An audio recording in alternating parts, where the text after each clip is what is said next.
the coming of God and the gathering together of his people. The prophets have warned us of a time that would come when God would judge the wicked and punish, or rather, destroy the wicked and give the earth over to the rule of a righteous people. So many of us have misunderstood just what we should expect. What will God look like? If we expect the destruction of the devil, what will the devil look like? How will I distinguish him? If the devil should be destroyed, what does that devil look like?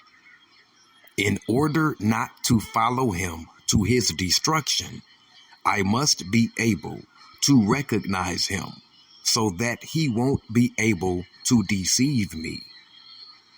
What world's end will come? And what is that world that is going to end? Does that include everything that makes up the solar system, the planet Earth? If so, what shall we expect? What kind of solar system will we have after the destruction of the present one? Think over these things. We must get down to the facts so that we can recognize them when they are presented to us. But you never questioned the first teacher. Shouldn't we be fair about this? Let us go after the thing right. If we want to give each teacher justice, we should start with the first one. When Moses began to preach to the Hebrews to make themselves ready to go out to another country that God had promised their fathers, on the condition that they believe and obey, here was the reply. Who made you judge over us? Let us question this as they questioned Moses. Why didn't you question Pharaoh? Who made you a judge over us? Question me with facts. If they did not question Pharaoh, why should they question Moses, since Pharaoh didn't say that a God sent him? They should have made Pharaoh answer the question, who made you God over us? They were born under Pharaoh's teaching. Therefore, from their early existence, they believed in Pharaoh, right or wrong. They worshiped Pharaoh's God, and when Moses made himself present, they wanted Moses to give them a good knowledge of who had sent him and made him such a man.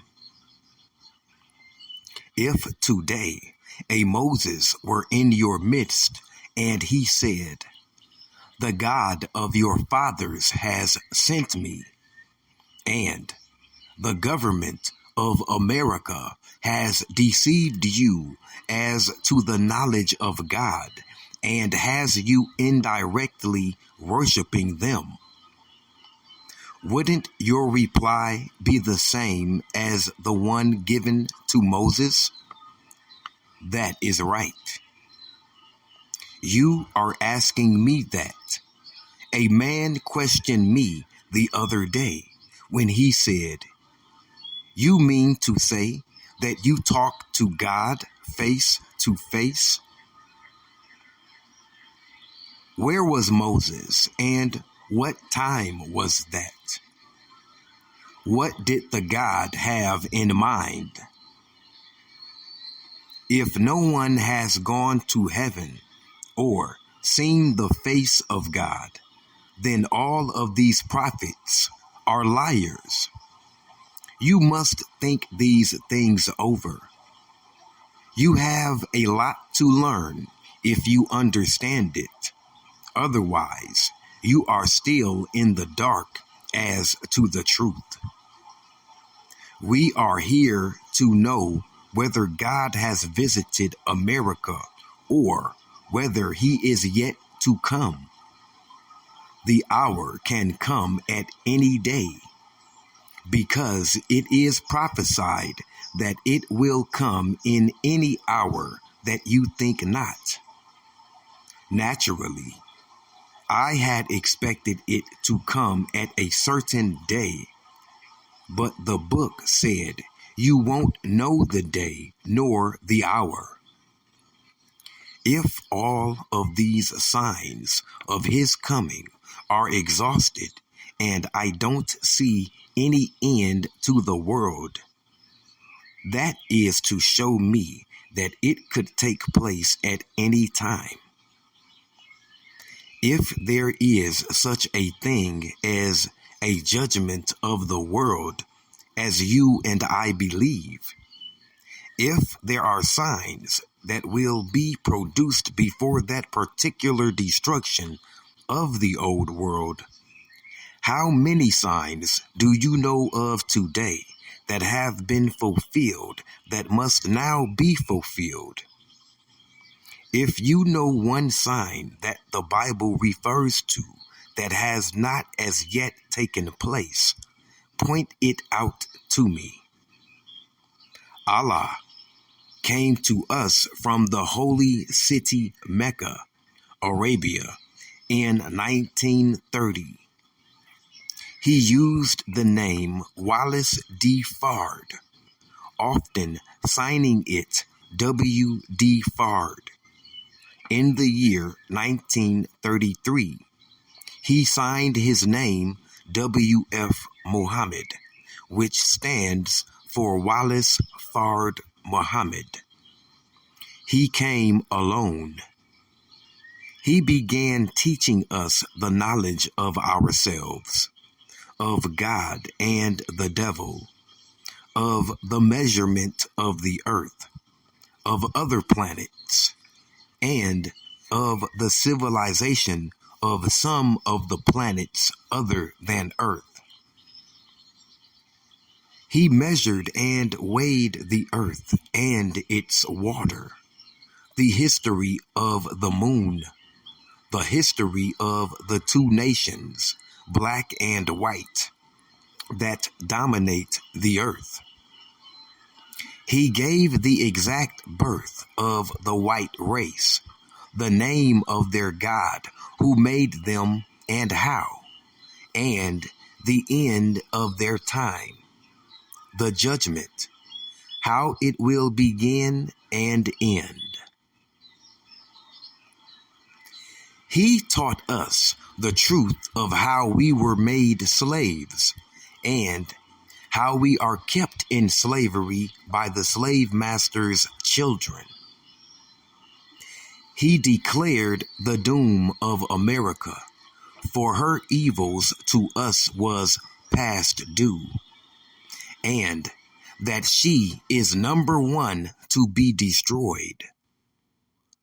Her judgment could not take place until we hear the truth.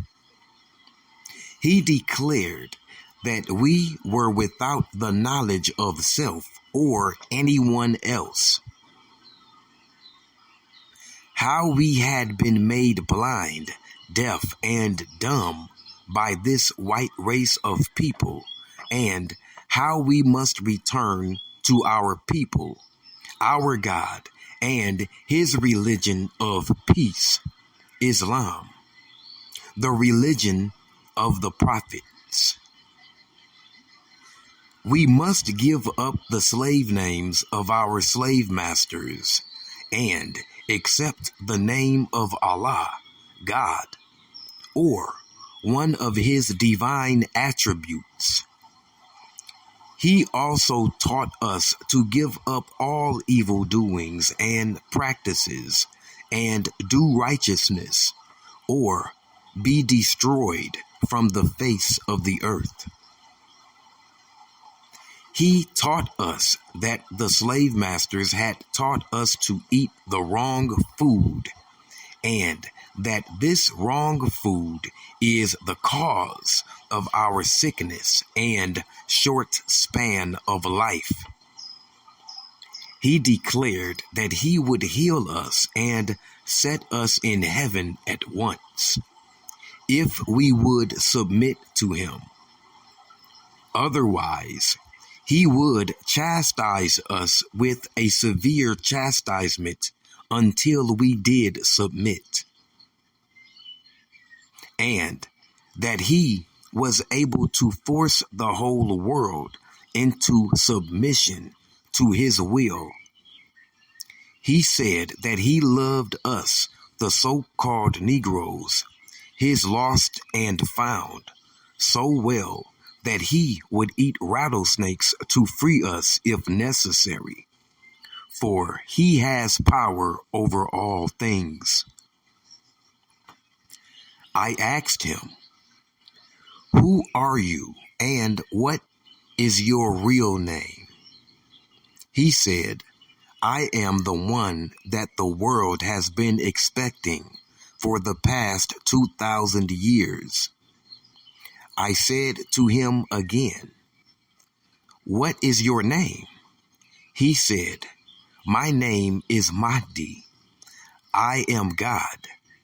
I came to guide you into the right path that you may be successful and see the hereafter." He described the destruction of the world with bombs, poison gas, and finally with fire that would consume and destroy everything of the present world. Nothing of the present world of white mankind would be left. Those escaping the destruction would not be allowed to carry anything out with them. He pointed out a destructive, dreadful-looking plane that is made like a wheel in the sky today. It is a half-mile by a half-mile square. It is a humanly built planet. It is up there and can be seen twice a week. It is no secret. Ezekiel saw it a long time ago. It was built for the purpose of destroying the present world. He also hinted at plaguing the world with rain, snow, hail, and earthquakes.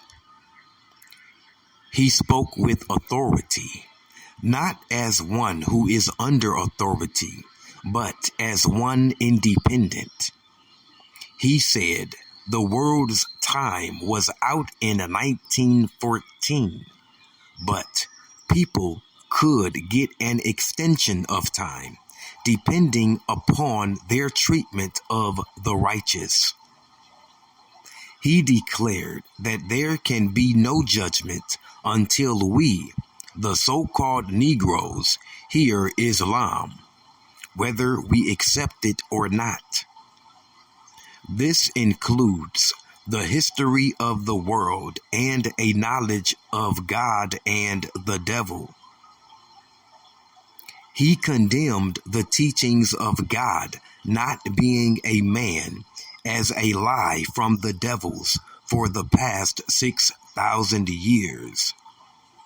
He said that Christianity was a religion organized and backed by the devils for the purpose of making slaves of black mankind. I also bear witness that it certainly has enslaved my people here in America 100%. He chose me to bear the message of life, Islam, to my people here. Islam is our salvation. It removes fear, grief, and sorrow from any believer, and it brings to us peace of mind, of contentment. The greatest hindrance to the truth of our people is the preacher of Christianity. He will not accept it, nor is he content to let others alone who are trying to accept the truth.